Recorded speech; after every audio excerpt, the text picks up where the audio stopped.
Itadori Yuji sejak awal emang bukan manusia biasa. Meski dari luar dia seperti anak remaja normal, dia punya kekuatan fisik yang di luar nalar. Karena itulah, semenjak terseret ke dunia Jujutsu, Yuji pun terus memperlihatkan potensi-potensi yang menjanjikan. Belum lagi, adanya misteri soal asal-muasal kelahirannya yang merupakan sebuah eksperimen dari penyihir ilmuwan paling kejam Kenjaku. Dari situ, segala teori soal latar belakang Yuji pun jadi topik yang sering dibahas oleh pembaca Jujutsu Kaisen. Pasalnya, Yuji yang diciptakan sebagai wadah Sukuna menyimpan banyak misteri soal kekuatannya itu. Apa yang membuat Yuji bisa menahan jiwa Sukuna?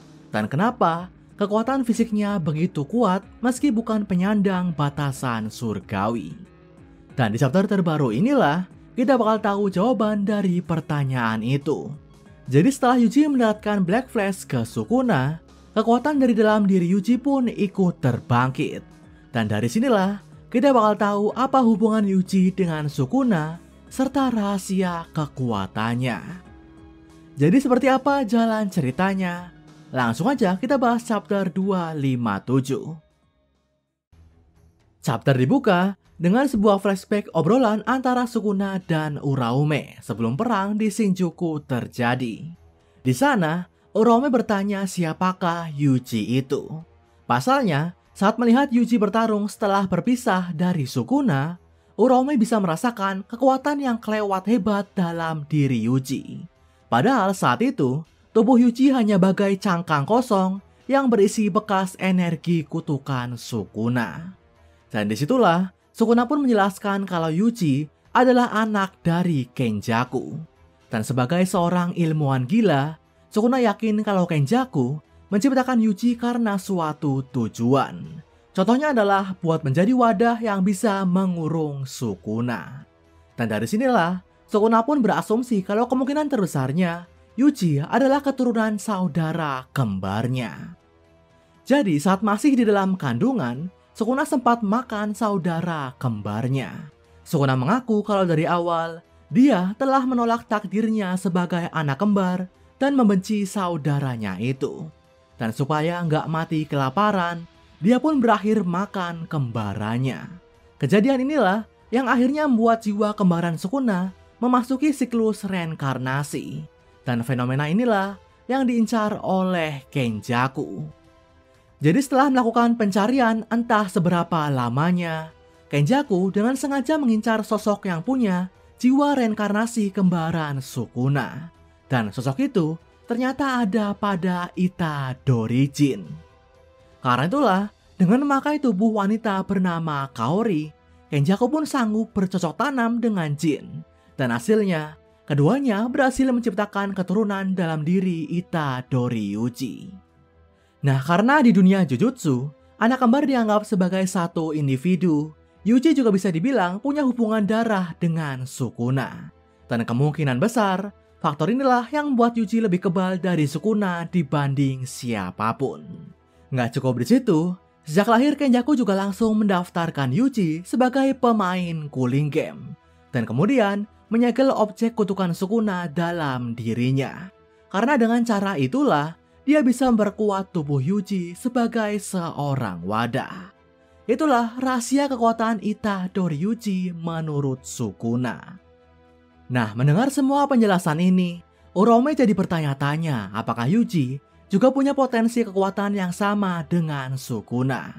Karena dalam dunia Jujutsu, Yuji juga bisa dibilang adalah keturunan bagian lain dari Sukuna juga.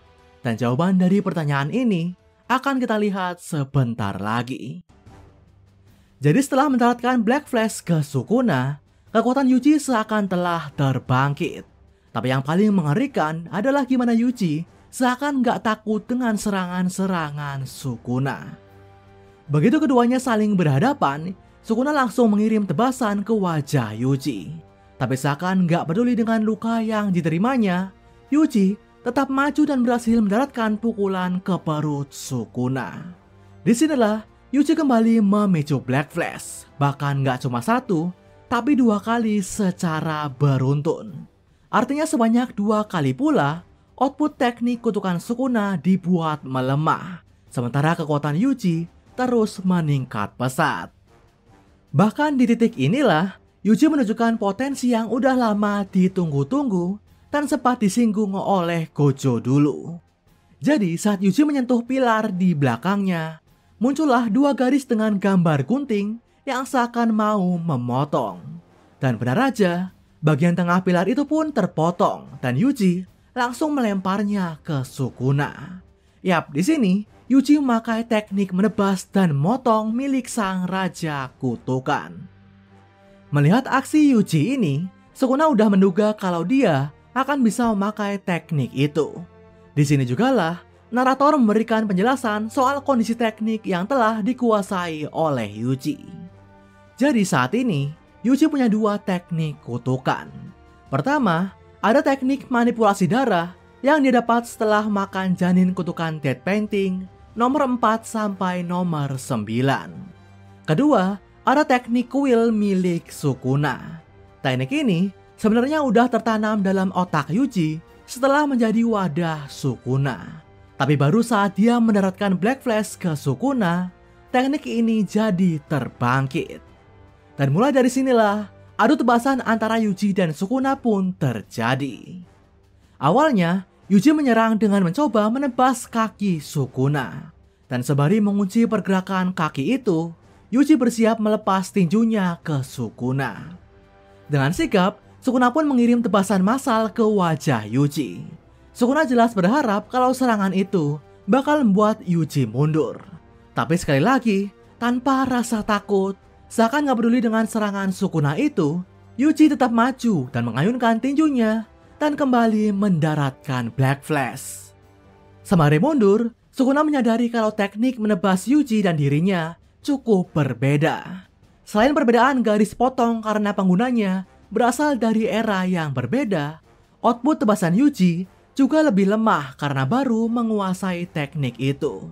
Jadi saat ini, yang Sukuna lebih waspadai adalah insting pukulan Yuji. Nah, selain Yuji, ternyata ada sosok lain yang bakal ikut membantu bertarung melawan Sukuna.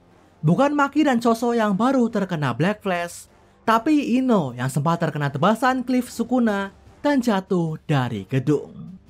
Dan sebelum kita melihat aksinya, kita mendapat flashback saat dimana Ino menemui Gojo, Shoko, dan Ichichi. Disitulah ternyata Ino minta izin buat memakai senjata kutukan Nanami. Ino melakukannya karena merasa mereka bertigalah sosok yang paling dekat dengan Nanami. Tapi baik Gojo, Shoko, dan Ichichi bilang kalau Nanami justru paling percaya pada Ino. Karena setelah Nanami sempat keluar, Ino lah yang lebih banyak menghabiskan waktu dengannya. Karena itulah, mereka pun yakin bisa mempercayakan senjata Nanami pada Ino. Dan dari sinilah, Ino menunjukkan tekad buat meneruskan perjuangan Nanami juga. Dengan tekniknya, Ino memanggil makhluk buas keempatnya, naga, buat menyerang Sukuna. Dan begitu Sukuna memotong naga itu, Ino tetap terus maju dan menyerang kaki Sukuna dengan golok Nanami. Disinilah Yuji sanggup menyelinap ke belakang Sukuna dan bersiap mengirim pukulan. Black Flash. Lagi dan lagi, Yuji berhasil mendaratkan pukulan super duper kuat itu ke tubuh sang Raja Kutukan. Disinilah Sukuna dibuat gelisah karena Yuji seakan bisa memicu Black Flash demi Black Flash sesukanya. Dan kalau ini terus dibiarkan, kekuatan Yuji bakal terus meningkat dan bisa aja mengimbanginya. Dan potensi ini adalah hal yang amat sangat bikin Sukuna kesal. Kali ini, Sukuna pun menghancurkan tanah yang akan jadi pijakan Yuji. Dan begitu Yuji melompat, Sukuna udah menyambutnya dengan pukulan. Tapi Yuji juga sanggup bereaksi dengan cepat. Dia menangkap lengan Sukuna itu dan membantingnya ke dinding di belakangnya. Gak menyerah, Sukuna mengirim tebasan massal ke wajah Yuji. Tapi disinilah dia akhirnya sadar kalau Yuji sedari tadi gak takut dengan serangan-serangannya. Meski gak bisa memakai dismantle pembelah dunia, Sukuna percaya kalau kombinasi tebasan dan potongannya harusnya bikin Yuji lebih waspada. Tapi Yuji tanpa gentar terus maju. masih dihujani dengan tebasan demi tebasan di sekujur tubuhnya. Sampai akhirnya sekali lagi, Yuji pun berhasil mendaratkan Black Flash. Nah, serangan Yuji nggak berhenti di situ. Bahkan saat Sukuna berhasil meraih wajah Yuji dan menyayatnya, Yuji kembali bersiap mengirim pukulan balasan. Meski setengah wajahnya berlumuran darah, Pokemon Yuji kembali mendarat ke wajah Sukuna. Dan bagaikan telah menggila, Yuji kembali memicu Black Flash. Akhirnya seakan merasa terhina, amarah Sukuna pun gak terbendung. Sembari berteriak, "Bocah!" Sukuna berniat menyerang Yuji. Tapi tiba-tiba, sebilah golok terlempar ke wajahnya.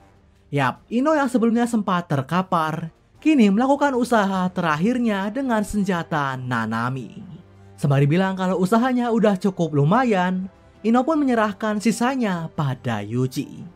Disinilah, di saat tubuh Sukuna teralihkan dan tanpa perlindungan, Yuji kembali mengirim Black Flash ke tubuh sang Raja Kutukan. Dan dengan ini, Yuji telah meraih rekor 8 kali Black Flash secara beruntun. Chapter pun ditutup dengan komentar editor yang begitu meng-hype Yuji. Dia menyebut kalau kini, Yuji telah menyamai dan bahkan melampaui Sukuna.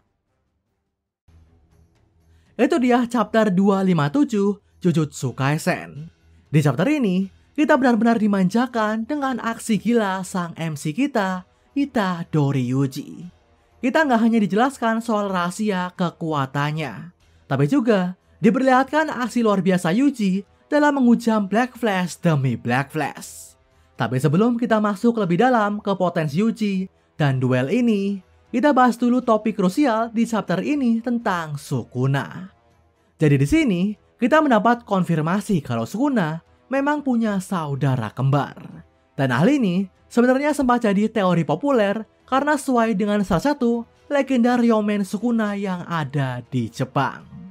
Jadi, nama Ryomen Sukuna atau Sukuna si dua wajah adalah nama yang disebut di beberapa mitologi dan cerita rakyat di Jepang. Dan salah satunya adalah legenda urban yang berasal dari tempat asal Gege Akutami yaitu Iwate.